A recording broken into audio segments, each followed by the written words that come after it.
ئەمە بڕیارێکی وەزارەتی ئەوقافی ئەم هەرێمەیە. دیسانەوە بڕیارێکی دەرکردووە. ئەم جارە دەڵێن کردنەوەی خولی جۆراوجۆر بۆ فێرکردن و لەبەرکردنی قورئان لە بارەگاکان یان ئەو شوێنانەی کە لەلایەن خۆیانەوە دیاری دەکرێن بەبێ ڕەزامەندی ئەوقاف نابێت و ئەوە بکات ڕوبەڕووی یاسای دەکەنەوە. جا پاساوی وەزارەتیش ئەوەیە کەسی نەشارەزا لە ماڵان و شوێنی نافەرمی قورئان لەبەرکردنیان بۆ مەرامی سیاسی بەکارهێناوە. بەڵام پرسیار لە دایکان و باوکان دەکەین ئایا شتی وا کراوە یاخود مەبەستی ئەوقاف لەم بڕیارە چییە؟ يعني من ئێستا کەس دەناسم یعنی مناڵەکەی ینی خۆی نوێژ ناکە بەس مناڵەکەی نابوێرەوەی پەروەردەیکە ینی بۆی مناڵەکەی دوورکەوێتە لە شوێنی خراپ. ئەمانە پێم وایە هەموو ڕووپاگەندەیەکە بڵاویەکەنەوە بۆی مناڵی خەڵ فێریشتی خراپێ بەڕاستی.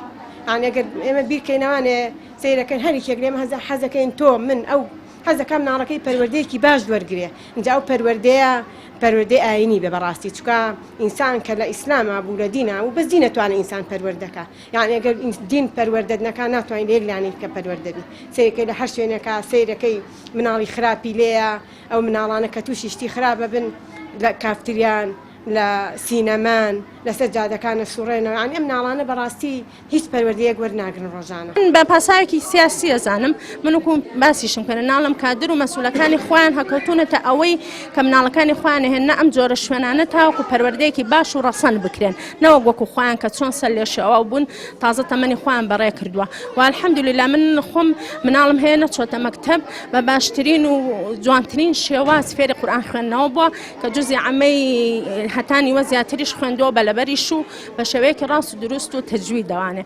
یعنی ئەگەر ئەم شوێنانە نەبن لەو بڕواایە مناڵی ئێمەمانان هیچیان بەو شێوەیە فێری قورئان خوێندن نابن. بەشێکی دیکە دەڵێن وەزارەتی ئەوقاف ئەگەر خەمی پەروەردە و ئاین و ڕەوشتی کۆمەڵگایەتی با بچێت کار بۆ داخستنی یانە شەوانەکان و کافتریاکان و سەنتەرەکانی دیکەی بەدڕەوشتی بکات کە لەگەڵ ئاین و کلتور و بەها کۆمەڵاتیەکان یەک ناگرنەوە.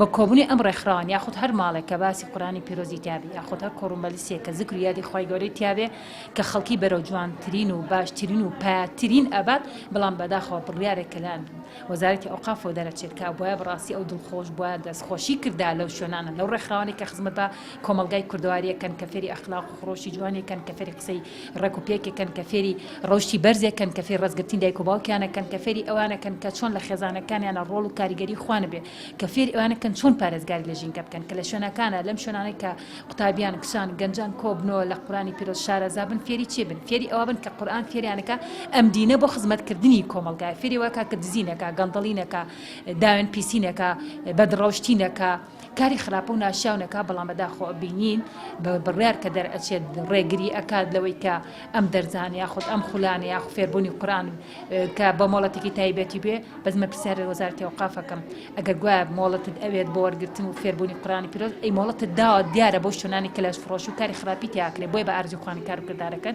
بێزەحمەت بڕیارێکیش باوەوان دەرکات کە بتوانن ڕێگری لەو خراپە کارێ بکات. هەرچەندە وەزارەتی ئەوقاف دەڵێت مەبەستی ئەو ڕێکخراوانە نەبوو کە مۆڵەتی فەرمیان هەیە بەڵام هاوڵاتیان دەڵێن با ئەوقاف و ئەوانەی ئەو بڕیارانە دەدەن با باش بزانن ئەو ناوەند و ڕێکخراوانە بوونەتە هۆی ڕاگررتنی هاوسەنگی کۆمەلگا و پەروەردەیەکی دروست ئەوان کار دەکەن بۆ ئەوەی نەوەیەکی ڕازگۆ و دەستپاک پێشکەشی کۆمەلگا بکەن. ئەی زەحمەت نەبێت ئێوە چیتان کردووە کوا بەرهەمەکانتان. ڕامیا عوسمان کەناڵی پەیام سلێمانی.